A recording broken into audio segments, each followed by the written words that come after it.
نحمده ونصلي على رسوله الكريم والمهدي الموعود عليه الصلاة والتسليم أما بعد فقد قال الله تعالى في القرآن المجيد والفرقان الحميد بسم الله الرحمن الرحيم قل جاء الحق وذهق الباطل إن الباطل كان زهوقا صدق الله العلي العظيم. السلام علیکم ورحمۃ اللہ وبرکاتہ. محترم سامعین، آج یہ ہمارا دا پرومس سیویئر امام مہدی کا 15واں پارٹ ہے. اب 14ویں پارٹ میں ہم نے مانڈو شہر کے واقعات سنے تھے. جب خلیفۃ اللہ مہدی موعود علیہ السلام مانڈو شہر سے آگے بڑھتے ہوئے چاپانیر شریف تشریف لے جاتے ہیں تو وہاں پر آپ بیان قرآن کرنے لگتے ہیں. بیان قرآن کا چرچا ہر جگہ ہونے لگا. لوگ جوق در جوق کثیر تعداد میں آپ کے اس بیان قرآن کو سننے کے لیے آ رہے تھے. محترم سامعین، اب مہدی موعود علیہ السلام کے بیان قرآن کا لوگوں پر ایسا اثر ہوتا تھا کہ ایک بار سننے کے بعد انسان اس بیان قرآن کو سننے کی چاہ رکھتا تھا. بار بار سننے کے لیے وہ مہدی موعود علیہ السلام کے پاس آتا تھا. اب محترم سامعین، جب مہدی موعود علیہ السلام بیان قرآن کر رہے تھے تو چاپانیر شریف کا جو بادشاہ تھا، سلطان محمود بیگڑا جس کا نام تھا، اس کو جب اس بات کی اطلاع ملی کہ سید محمد جون پوری یہاں پر تشریف لے آئے ہیں، جو کہ ایک اللہ کے بہت بڑے ولی ہیں، جو دین کا کام کر رہے ہیں، دین پھیلا رہے ہیں، اس نے یہ چاہا کہ مہدی موعود علیہ السلام سے ملاقات کرے. یعنی سید محمد جون پوری مہدی موعود علیہ السلام سے ملاقات کرے تو وہ ایسی چاہ رکھتا ہے. تو اعلیٰ عہدیداروں نے، وزراء نے یہ کہا کہ آپ کی ملاقات کرنے سے قبل ہم جا کر یہ تحقیق کر لیں گے اور آ کر آپ کو بتائیں گے. تو بادشاہ نے ان 2 وزراء کو اور 2 علماء کو مہدی موعود علیہ السلام کے پاس بھیجتا ہے، جن میں سے ایک وزیر کا نام سلیم خان تھا تو دوسرے وزیر کا نام فرحت الملک.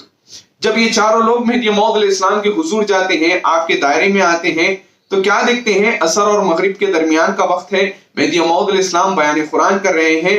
بیٹھنا تو دور کی بات، کھڑنے کی تک وہاں پر جگہ میسر نہیں تھی. اب علماء پریشان ہو جاتے ہیں، بیان قرآن سننے کے لیے کھڑ جاتے ہیں. جب نماز مغرب کے بعد مہدی موعود علیہ السلام کے پاس آتے ہیں، دونوں وزراء ملاقات کرتے ہیں، علماء ملاقات کرتے ہیں. ملاقات کر کر جو 2 علماء تھے وہ محل کی جانب واپس ہو جاتے ہیں، اور جو وزراء تھے وہ مہدی موعود علیہ السلام کے پاس رک جاتے ہیں، آپ کی تعلیمات کو سننے کے لیے وہیں پر آپ کے پاس رہ جاتے ہیں.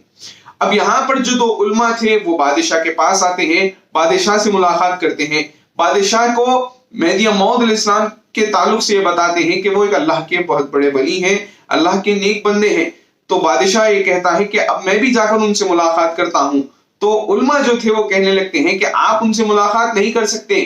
بادشاہ اس کا سبب پوچھتا ہے تو علماء یہ کہنے لگتے ہیں کہ وہ ایک اللہ کے ولی ہیں، مگر آپ وہاں پر جانے سے آپ کا استقبال نہیں کیا جائے گا، آپ کی تعظیم و تکریم نہیں کی جائے گی، آپ کی مہمان نوازی نہیں کی جائے گی. تو بادشاہ یہ کہنے لگتا ہے کہ ٹھیک ہے، اگر وہ ہماری تعظیم و تکریم نہیں کرتے ہیں تو پھر بھی ہم جائیں گے، کیونکہ وہ ایک اللہ کے ولی ہیں، اللہ کے نیک بندے ہیں. تو علماء سو جو کہ دین کے نام پر دنیا چلا رہے تھے، دین ان کے لیے ایک پیشہ تھا، مگر اس کی آڑ میں وہ لوگ اپنی دنیا چلا رہے تھے، وہ یہ کہنے لگتے ہیں کہ آپ وہاں پر مت جائیے. اگر وہ آپ کی تعظیم و تکریم نہیں کریں گے تو عام لوگوں میں یہ بات پھیل جائے گی، جس کے سبب لوگ بھی آپ کی تعظیم و تکریم کرنا چھوڑ دیں گے. تو بادشاہ کو اس قدر وہ لوگ ورغلاتے ہیں تو بادشاہ رک جاتا ہے.